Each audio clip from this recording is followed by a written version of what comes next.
Olá, pessoal! Tudo bem? Eu me chamo Anne, sou professora de Biologia e hoje a nossa aula é sobre as teorias da abiogênese e biogênese. Vocês lembram o que é isso? Já ouviram essas duas palavras? Bom, vamos estudar um pouquinho sobre agora.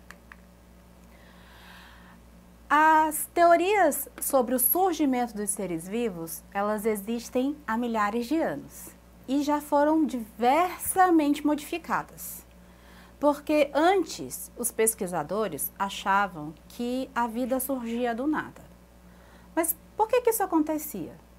Vamos tentar nos transportar ao tempo deles.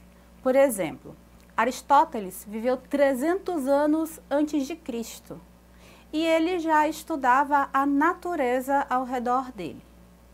Eu estou dando esse exemplo de Aristóteles por quê? Porque ele não tinha acesso à internet, às tecnologias que nós temos hoje, às linhas telefônicas. Acredito que até para mandar cartas era muito difícil naquele tempo.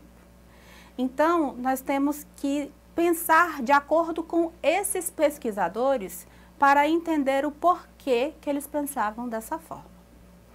Então, o surgimento da vida na Terra sempre intrigou diversos cientistas e vários deles tentaram encontrar uma resposta.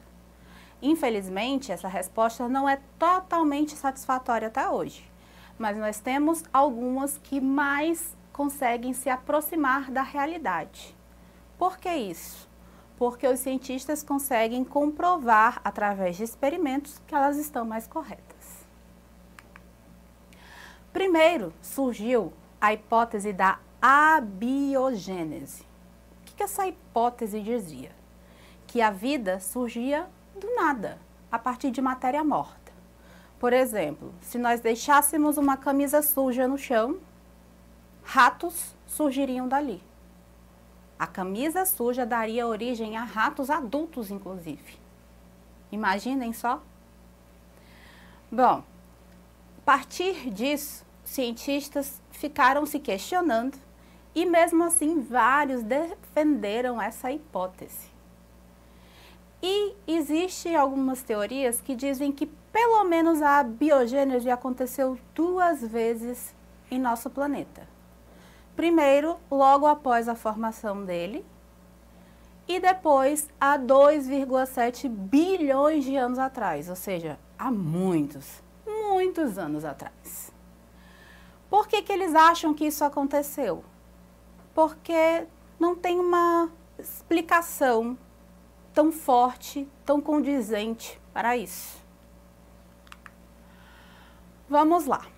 Olhem a imagem. A camisa suja com restos de trigo, por exemplo, suja com trigo de uma colheita, podia gerar espontaneamente ratos. Ou, por exemplo, os cisnes surgiam de folhas que caíam nos lagos. Imaginem só. Os cientistas pensavam realmente isso, que eles viriam do nada, que não existia exatamente a necessidade de sempre ocorrer a reprodução. Então, a vida surgia exatamente do nada. Porém, um pesquisador chamado Francesco Redi começou a questionar. E ele questionou muito essa teoria da biogênese.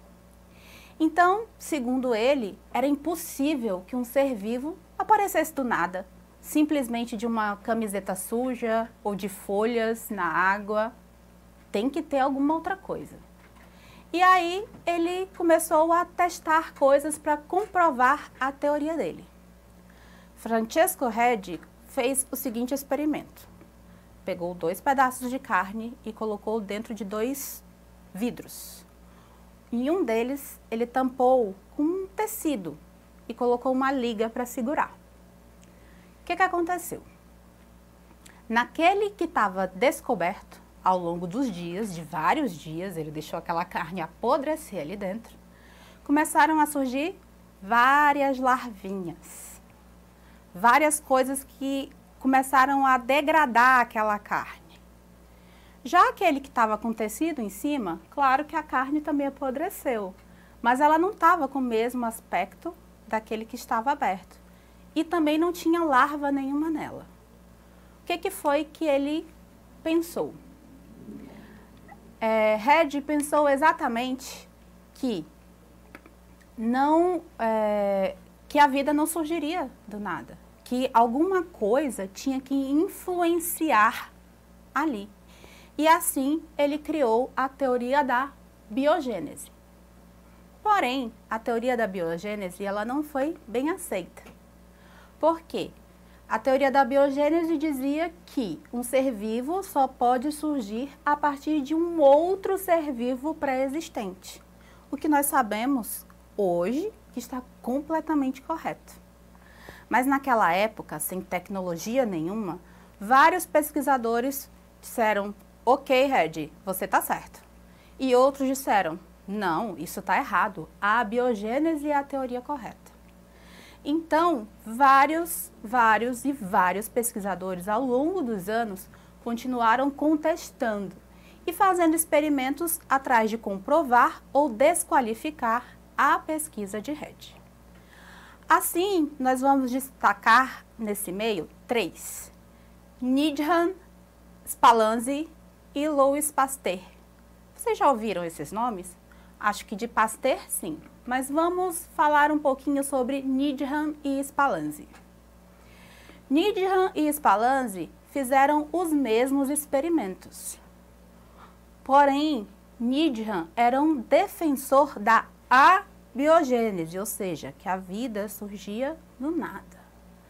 O que ele fez? Ele misturou várias coisas em um recipiente, colocou ele para ferver, ele fez um caldo proteico cheio de substâncias como ferro, magnésio e fez uma mistura muito grande e botou tudo aquilo ali para ferver. Depois ele tirou e colocou aquele mesmo recipiente num canto paradinho. Dias depois ele foi lá, retirou uma amostra daquele líquido e foi observar em um microscópio. O que ele viu? Vários micro-organismos estavam vivos naquele frasco. Ou seja, mesmo ele tendo fervido aqueles componentes, havia vida depois. Ou seja, a vida surgiu do nada. Então ele disse, Francesco Red está errado. Mas aí veio o Spallanzani, que disse, opa, peraí, acho que você não fez esse experimento direitinho. Só que o Spallanzani fez isso cerca de uns 30 e poucos anos depois do Needham. Imagina aí a discussão a respeito desse assunto. Então o Spallanzani fez a mesma coisa, fez aquele mesmo caldo proteico do Needham, tampou o frasco e colocou para ferver durante 1 hora. Depois disso, ele colocou todo esse líquido paradinho no local e deixou lá quieto. Dias depois, ele foi lá e tirou uma amostra daquele líquido. E o que aconteceu? Não tinha nenhum micro-organismo vivo ali dentro, exatamente porque estava tampado. Ele ferveu tampado, permaneceu tampado e ele só abriu para tirar a amostra que ele precisava observar. E aí o Spallanzani disse, biogênese está certa. Continuaram ainda assim as discussões, até que veio o querido Louis Pasteur para tentar refazer e reclassificar tudo isso. Pasteur, em 1862, repetiu esse mesmo experimento, só que agora com o vidro aberto. Mas o vidro tinha um diferencial. Observem a imagem. Ele colocou o caldo nutritivo, aquele mesmo lá que o Red pensou, que o Spallanzani pensou, e o Needham. E aí ele colocou uma tampa que não tampava necessariamente, ela tinha uma curva. O frasco tinha um gargalo em forma curvada. E aí ele ferveu aquele caldo nutritivo. Depois, ele tirou da fervura e deixou quietinho em um canto. O que aconteceu? o caldo nutritivo, por conta dessa tampa curvada, que estava assim em contato com o ar, ele ficou livre de micro-organismos.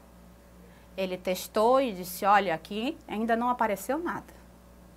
Depois ele pegou, quebrou esse gargalo e deixou mais uma vez esse caldo nutritivo agora em contato com o ar. E aí sim, os micro-organismos apareceram no caldo dias depois. Por que essa tampa curvada? Porque essa curva, ela impede a passagem do ar, mas ao mesmo tempo ela deixa ele livre, em contato. Se o caldo nutritivo fosse para comprovar aquela primeira experiência do Needham, ele já teria tido micro-organismos mesmo com essa tampa curvada. Mas, como ele estava com a tampa curvada, ou seja, seria semelhante àquele ambiente fechado que o Spallanzani fez, ele realmente não teve esse surgimento de micro-organismos. Então, o experimento de Pasteur mostrou à comunidade científica que os micro-organismos em caldos nutritivos não surgem de forma espontânea, como o Needham tinha afirmado. Porém, eles são contaminados através do meio, do ar.